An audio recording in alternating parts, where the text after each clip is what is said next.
প্রিয় সাংবাদিক বন্ধুগণ, আসসালামু আলাইকুম। আগামীকাল ৯ সেপ্টেম্বর গণঅভ্যুত্থান পরবর্তী বাংলাদেশের ইতিহাসে অন্যতম গুরুত্বপূর্ণ নির্বাচন অনুষ্ঠিত হতে যাচ্ছে ঢাকা বিশ্ববিদ্যালয় কেন্দ্রীয় ছাত্র সংসদ নির্বাচন।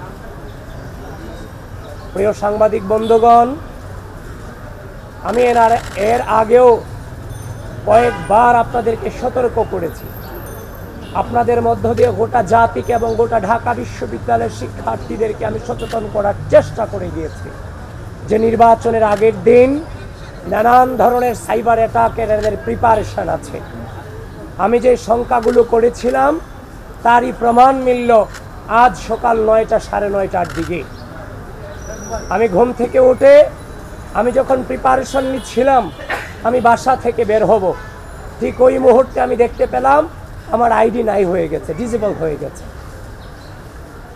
আমি বিভিন্ন প্রমাণাদির মধ্য দিয়ে ইনস্ট্যান্ট আপিল করে আমি প্রাথমিকভাবে আমি আমার আইডি নিয়ে আসছিলাম। প্রথমবার যখন আমি দেখলাম ব্ল্যাঙ্ক দেখাচ্ছিল, এর পরবর্তীতে আমি আইডি উদ্ধারের পরে আমি আমার ফেসবুক প্রোফাইলে একটা পোস্ট করেছিলাম যে ঢাকা বিশ্ববিদ্যালয় এবং বাংলাদেশকে সচেতন থাকবার জন্য। ঠিক এই পোস্টের 56 থেকে 57 মিনিট পর আবারও একইভাবে আমার আইডিকে ডিসেবল করে দেওয়া হয়।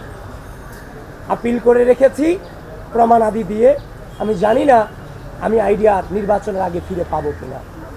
প্রিয় সাংবাদিক বন্ধুগণ, আমাদের আইডি দিয়ে আমরা আমাদের প্রচার কার্যক্রম চালিয়েছিলাম, প্রচুর পরিমাণে সেটা রিচও হচ্ছিল। আমরা আমাদের এই ক্ষুদ্র জীবনে ছোট থেকে আজ পর্যন্ত যে লেভেলে এসেছি সে পর্যন্ত কোনোদিন কাউকে পেছন দিয়ে আঘাত করার চেষ্টা করি। আমরা যোগ্যতার বিপরীতে যোগ্যতা দিয়ে লড়াই করার চেষ্টা করেছি।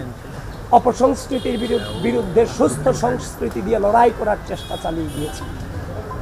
আজ আমরা দেখতে পেলাম নির্বাচনের আগের দিন রাজনৈতিকভাবে মোকাবেলা করতে ব্যর্থ হয়ে আমাদেরকে সাইবার অ্যাটাক করে আমাদের আইডিগুলোকে ডিসেবল করে দেওয়া হচ্ছে। প্রিয় সাংবাদিক বন্ধুগণ, এই ঢাকা বিশ্ববিদ্যালয় 5 আগস্ট পূর্ববর্তী সময়ে আমরা লড়াই সংগ্রাম চালিয়ে গেছি সকল রাজনৈতিক অপসংস্কৃতির বিরুদ্ধে, এবং 5 আগস্ট পরবর্তী সময়ে সুস্থ রাজনৈতিক সংস্কৃতি চর্চা করতে গিয়ে আমরা একটা অদৃশ্য শক্তির বিরুদ্ধে এই ক্যাম্পাসে লড়াই চালিয়ে গিয়েছি, যারা শিক্ষার্থীদের মানবাধিকার বিশ্বাস করে না, যারা শিক্ষার্থীদের মত প্রকাশকে ভয় পায়। প্রিয় ঢাকা বিশ্ববিদ্যালয়ের শিক্ষার্থীবৃন্দ, আমাদের পথ চলা শুধুমাত্র কয়েক মাসের জন্য নয়। 2016 সাল থেকে আজ অবধি পর্যন্ত আমাদের একটা দীর্ঘ পর্যায়ের মধ্য দিয়ে পরিস্থিতি মোকাবেলা করার মধ্য দিয়ে আজকের এই জায়গাটুকুতে দাঁড়িয়েছি। জীবনে কোনোদিন অন্যায়ের সাথে আপোষ করিনি, শিক্ষার্থীদের স্বার্থের প্রশ্নে আপোষ করিনি, বাংলাদেশের স্বাধীনতা সার্বভৌমত্বের প্রশ্নে আপোষ করিনি। আজকের এই দিনে আমার এই একটা প্রেস ব্রিফিং করা কোনোভাবেই কাম্য ছিল না এবং একদম অনাকাঙ্ক্ষিত ছিল। আগামীকাল নির্বাচন, আমার নির্বাচনী প্রক্রিয়া নিয়ে আমাদের ব্যস্ত থাকার কথা ছিল, কিন্তু ঢাকা বিশ্ববিদ্যালয়ের শিক্ষার্থীদেরকে বলতে চাই, যারা এই অন্যায় পথকে বেছে নিয়েছে, যারা এই প্রপাগান্ডাকে বেছে নিতে চায়, সাইবার বুলিং করে রাজনৈতিকভাবে মোকাবেলা করতে না পেরে সাইবার বুলিং করে মোকাবেলা করতে চায়, প্রিয় ঢাকা বিশ্ববিদ্যালয়ের শিক্ষার্থীবৃন্দ, আপনারা আগামীকাল 9 সেপ্টেম্বর ব্যালটের মধ্য দিয়ে তার জবাব ইনশাআল্লাহ আপনারা দেবেন, সেটা আমরা বিশ্বাস। জীবনের প্রতিটি পড়তে খুব বাজে সিচুয়েশন অতিক্রম করেছি, কিন্তু বারবার একটা বাক্য উচ্চারণ করেছিলাম যে মিথ্যার শক্তিতে কেউ বিভ্রান্ত হয়েও না। আজ ওই মধুর ক্যান্টিন থেকে বলতে চাই, মিথ্যার শক্তিতে কেউ বিভ্রান্ত হবেন না, সত্যের জয় সুনিশ্চিত।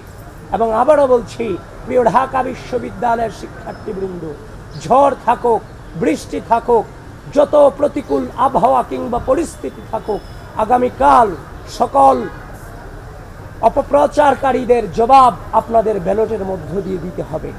এবং হয়তোবা আমাদের আইডি দিয়ে আর কোনো প্রচারণা কিংবা আহ্বান আমরা জানাতে পারবো না, প্রিয় সাংবাদিক ভাইয়েরা, আপনাদের মধ্য দিয়ে গোটা জাতিকে এবং ঢাকা বিশ্ববিদ্যালয়ের শিক্ষার্থীদেরকে আহ্বান করতে চাই, আগামীকাল আমাদের প্রত্যেককে নেতৃত্ব দিতে হবে।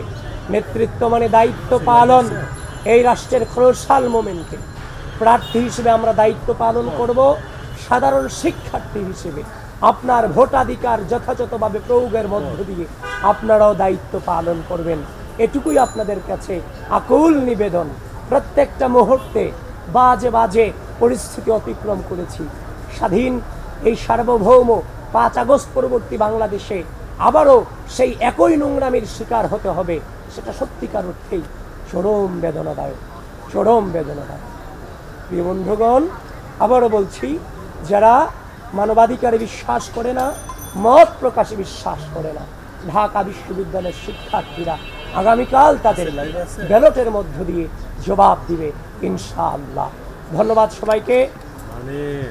আবারও আপনাদের সাথে দেখা হবে। আমরা আমাদের যে কনসার্ন ছিল সেই কনসার্নটুকু আপনাদেরকে জানিয়ে গিয়েছি। আমরা বিশ্বাস করি বিশ্ববিদ্যালয় প্রশাসন করার জন্য কাজ করে।